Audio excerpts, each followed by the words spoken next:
খাঁটি তওবা করার নিয়ম। পাহাড় সমান কি গুনাহ করে ফেলেছেন? আসুন তওবা করি। ভিডিওটি সবাই মনোযোগ দিয়ে শুনুন। অনেক বড় গুনাহ করে ফেলেছেন, আসমান পরিমাণ গুনাহ আল্লাহর কাছে কিছুই না। আসুন তওবা করে আল্লাহর পথে ফিরে আসি। শুরুতে জানি তওবা কাকে বলে। তওবা হলো সকল পাপের জন্য অনুতপ্ত হয়ে আল্লাহর কাছে ফিরে আসা বা প্রত্যাবন করা। এটি হলো অতীতের পাপ থেকে মুখ ফিরে নেই, ভবিষ্যতে নেক কাজ করা, দেরি সংকল্প করা এবং আল্লাহর কাছে ক্ষমা প্রার্থনা করা। অর্থাৎ দেহ এবং আত্মার সকল প্রকার গুনাহ থেকে ফিরে থাকার নাম তওবা। বান্দার সাথে বান্দার সম্পর্কিত গুনাহের তওবা। আপনি যদি কোনো মানুষের হক নষ্ট করে থাকেন, তাহলে তার কাছে মাফ না চেয়ে হাজার কোটিবার তওবা করলেও কাজ হবে না, বরং তার হক আদায় করে বা মাফ চেয়ে দায়মুক্ত হতে হবে, অথবা আল্লাহর কাছে কান্নাকাটি অনুতাপের অশ্রু ফেলে তওবা করতে হবে। আর হকদার মারা গেলে ওয়ারিসদেরকে তার হক আদায় করে দিতে হবে। মনে রাখবেন, বান্দার হকের ব্যাপারে কোনো ছাড় নেই। আল্লাহর হকের ব্যাপারে আল্লাহ চাইলে যে কোনো ক্ষুদ্র নেক আমলের পরিবর্তে আপনার সকল গুনাহ ক্ষমা করে দিতে পারেন, কিন্তু বান্দার হক নষ্ট করে তা আদায় না করলে কিয়ামতের দিন দেখা গেল ছোট ছোট থেকে ছোট হক নষ্ট করার কারণে আপনার জীবন করার সকল ছাপ তাকে দিয়ে দিতে হচ্ছে।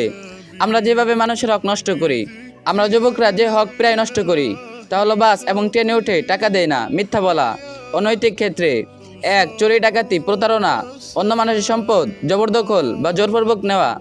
2. ঘুষ বা দুর্নীতি, অসৎ উপায়ে অর্থ বা সুযোগ আদায় করা।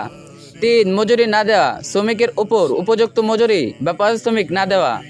4. জমি বা সম্পদ দখল, অন্যের জমি বা সম্পদ অবৈধভাবে দখল করা। শারীরিক ও মানসিক ক্ষতি। 1. শারীরিক নির্যাতন, মারধর, আহত করা বা শারীরিক ক্ষতি সাধন।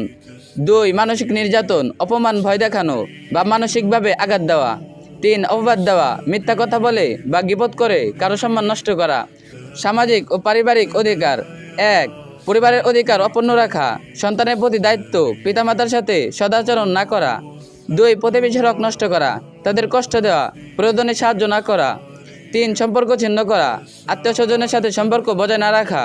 কর্মক্ষেত্রে 1. অন্যায়ভাবে চাকরি থেকে বরখাস্ত করা। 2. কর্মীদের সাথে খারাপ আচরণ বা তাদের প্রাপ্ত সুযোগ সুবিধা বা না দেওয়া। 3. পদোন্নতি বা সম্মান থেকে বঞ্চিত করা। শিক্ষা ও জ্ঞানগত ক্ষেত্রে 1. শিক্ষার অধিকার থেকে বঞ্চিত করা। 2. মেধা বা কৃতিত্ব চুরি করা। 3. জ্ঞান গোপন করা যখন তা অন্যকে সাহায্য করতে পারে। আইনগত ন্যায় বিচার সংক্রান্ত 1. মিথ্যা সাক্ষ্য দেওয়া। 2. কাউকে অবৈধভাবে আটকানো বা শাস্তি দেওয়া। 3. ন্যায় বিচার থেকে বঞ্চিত করা। ধর্মীয় ও নৈতিক অধিকার।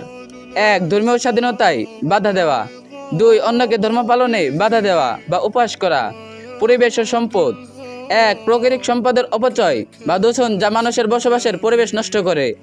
2. সাধারণ সম্পদ, পানি, বায়ু দূষিত করা। ইসলামী